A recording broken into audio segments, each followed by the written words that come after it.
Hey guys, it's Christine, also known as Ivy Winter. Thank you for joining me for another Disney video. Today's video is a topic that actually originally came up on the TTA podcast. And if you guys don't know what the TTA podcast is, it is a weekly Disney podcast that I do with Rob of Rob Plays. And we often get submissions of questions. And this one was just so good that I really wanted to make an entire video about it so that people could come here and get the answers that they need if this is the case. So today we're going to be talking about situations, attractions, shows that have loud explosions or noises that could upset somebody who might be suffering from PTSD, or maybe it's just a young child who's afraid of loud sounds, or maybe there's some other reason why someone in your party or maybe yourself cannot handle loud noises and explosions, and nobody wants to be at Disney World and then feel terrible or scared or have an anxiety attack because they unexpectedly ran into this problem. So I wanted to put a list together as best I could of all of the areas in which you might run into this problem, and by no means do I think it is absolutely complete. There's probably a couple of things that I'm missing, and that's why I want to rely on you guys who are watching to fill in the blanks if there is something that you feel that I'm missing. So the first thing you want to think about is some of the fireworks shows, night shows, and stage shows. These are the ones that are most obvious in terms of having large explosions, right? A lot of people cannot handle fireworks, a lot of kids can't handle fireworks, and you don't want to be caught off guard when they are happening. So I want to kind of just look at them first before we go park by park, but you have Happily Ever After, which is the nighttime fireworks show at Magic Kingdom. You have Mickey's Royal Friendship Fair, which is a midday stage show that happens at Magic Kingdom that has a little bit of firework finale during the day. It's one of those where they just shoot off a brief thing of fireworks, and that show runs a few times a day. You have Star Wars: A Galactic Spectacular in Hollywood Studios, and along with that, Fantasmic both have fireworks and loud explosions. And over in Epcot, you have Illuminations, which is their fireworks show. The plus side is you have times for all of these, so when you walk into the park, make sure you pick up a times sheet. It's usually where they also have the maps, and it's going to tell you the times of all the shows, and so you can know what time these shows are occurring so you know how to avoid them. And avoidance might be leaving the park before the fireworks show, or being inside a building, you know, at the furthest reaches of the park in order to avoid the loud noise. It's a little bit harder when it comes to the stage show in the Magic Kingdom. It happens, like I said, several times a day, and you can hear those fireworks mostly anywhere. So I think the best bet would be to try to be inside a ride when that is going on. So you're not going to hear it if you're on Haunted Mansion or on Pirates of the Caribbean, but you're going to hear it if you're walking around during the finale of that show. That show is about, I believe it's like 15 minutes or so. So again, it's only at the end, but you might want to plan it so that at least within that time that it's running, you're on a line, you're in a queue, or you're on a ride.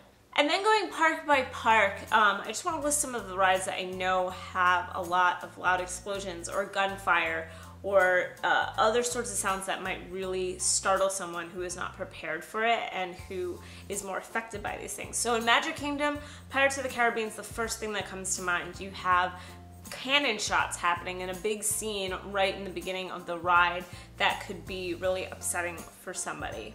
Next in Adventureland is Jungle Cruise, and most of you might be like, what the heck, there's no explosions in Jungle Cruise.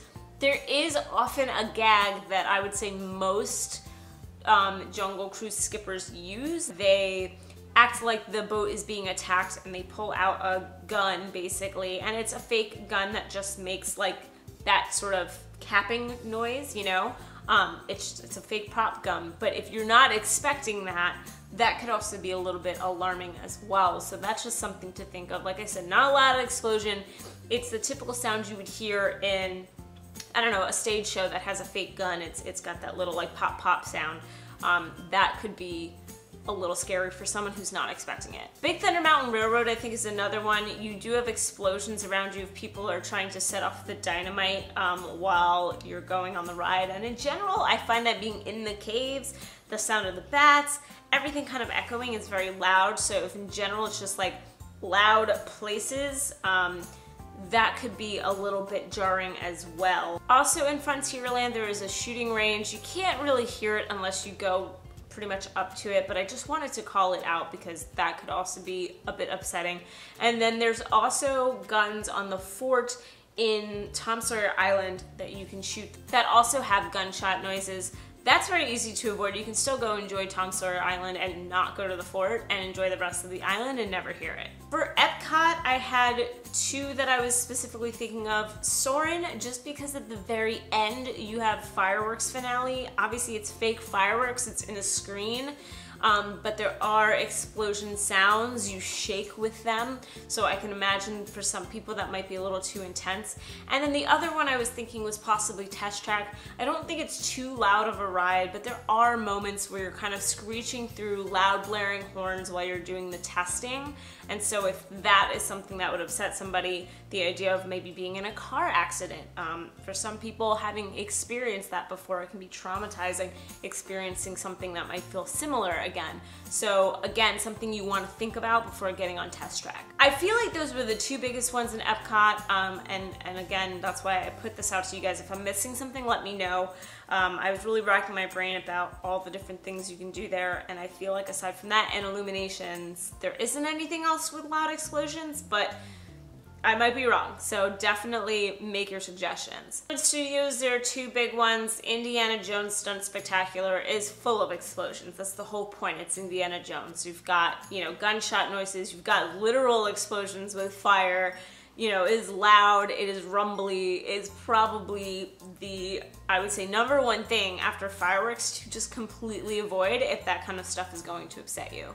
Second is actually Muppet Vision 3D, because there's an end sequence that has guns being shot off and a cannon. I don't want to give too much away for anyone who hasn't actually seen it, but there is a scene where that happens towards the end. And lastly, this one might be a little more on the border, again, for someone who's more sensitive, but I could see Star Tours possibly being an issue. There are a lot of explosions and shooting and stuff going on while you're in the motion simulator, and while I don't think it's anything too crazy, I, again, just want to be mindful of somebody who might find that a little bit jarring. So just to note that often there are scenes where you're in a dogfight with TIE fighters, or, you know, there are explosions happening. And then lastly, going to Animal Kingdom, the only really big one I could think of is Dinosaur. Dinosaur is very loud and it's very jarring, and it jerks you back and forth, and it's very dark. And I can see that being a little frightening. They've actually really upped the sound on the Dinosaur at the end since they're refurb, so it's louder than it ever used to be. Maybe Expedition Everest's the Yeti sound, but I don't think that's still even anywhere near as loud as the sounds in Dinosaur. So that would be the one that I definitely think you should avoid if that kind of experience scares you. Stuff to be a Bug gets a little loud, but that's more of the kind that I would say if you're afraid of bugs, don't go on it, obviously. But when I was a kid, I got really freaked out because there's a spider scene, and I definitely have a really bad fear of spiders. I can obviously handle it now as an adult, but when I was a kid, it was pretty traumatizing and loud and scary, so I just want to throw that in there as well. So I think that kind of covers most of the big ones. Again, if you can think of something, let me know in the comments below, because I want people to be aware of everything. You know, there are obvious ways to deal with this, whether it is completely avoiding certain rides. Maybe it's wearing earplugs. Maybe dampening the sound helps so that person can still enjoy the rides. Otherwise, I've heard of people taking, you know, noise canceling headphones with them. There's a variety of ways that you can fight dealing with the loud sounds and still maybe enjoy a couple of rides or two that otherwise you might have had to completely miss. So I hope you guys like this video. I hope you found it helpful. If you like it, then like it. If you like me, you should subscribe, because I make videos every single week, and a lot of the times the questions that you guys give me are the things that get turned into these videos. So if you have specific questions as specific as this, to trip planning, to bigger, broader questions, do let me know in the comments below, because I'm always looking at them and curating them, and they get added to a list of videos to make, so I would love to hear that from you guys. Thank you so much for watching, and as always, have a great rest of the day. Bye.